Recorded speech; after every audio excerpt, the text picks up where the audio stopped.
Législative en Slovénie, le conservateur anti-migrant Ranča en tête, Janez Ranča, le 3 juin 2018.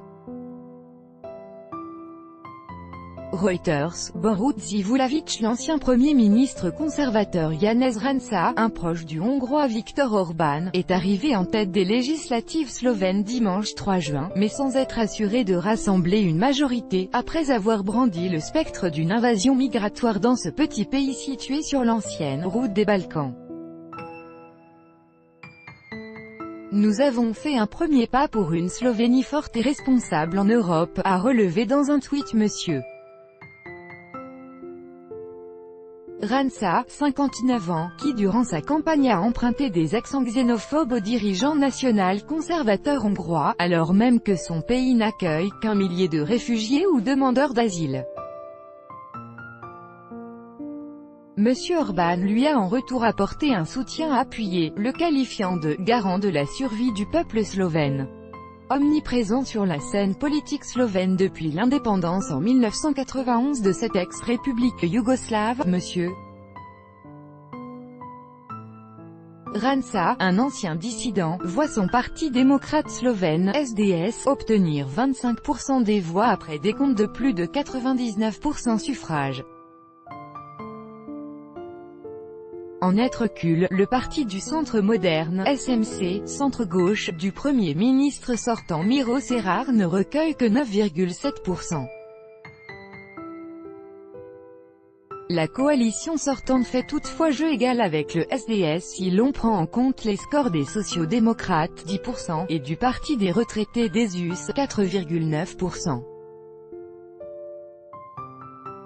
Dans ce contexte, l'indépendant Marian Sarek, arrivé deuxième avec 12,6% des suffrages, apparaît appelé à jouer un rôle crucial, selon les analystes. Cet ancien comédien devenu maire d'une petite ville de province, âgé de 40 ans et qui cite volontiers le président français Emmanuel Macron en exemple, a réaffirmé qu'il n'entendait pas nouer d'alliance avec M. Ranča, qu'il a accusé de « répandre la peur » avec ses propos anti-migrants. Condamnation pour corruption. Il a en revanche estimé que c'est sa formation qui in fine pourrait avoir l'opportunité de former un gouvernement, si M. Ranča, une personnalité volontiers clivante, échouait à rassembler une majorité.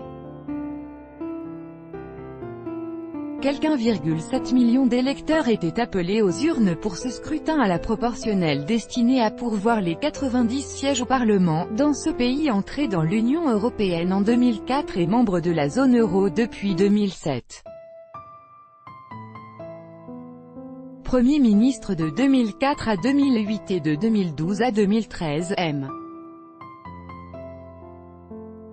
Ranča avait été obligé d'écourter son deuxième mandat en raison d'une condamnation pour corruption qui lui avait valu plusieurs mois d'emprisonnement en 2014. Le dirigeant conservateur, qui avait obtenu l'annulation du jugement la même année, a construit son retour au premier plan en agitant le spectre migratoire.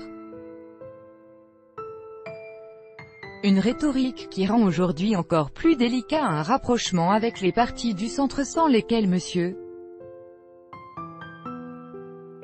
Ranča, que seul le petit parti Nouvelle Slovénie, 7,1%, a jusqu'à présent assuré de son soutien, ne semble pas pouvoir être en mesure de rassembler une majorité.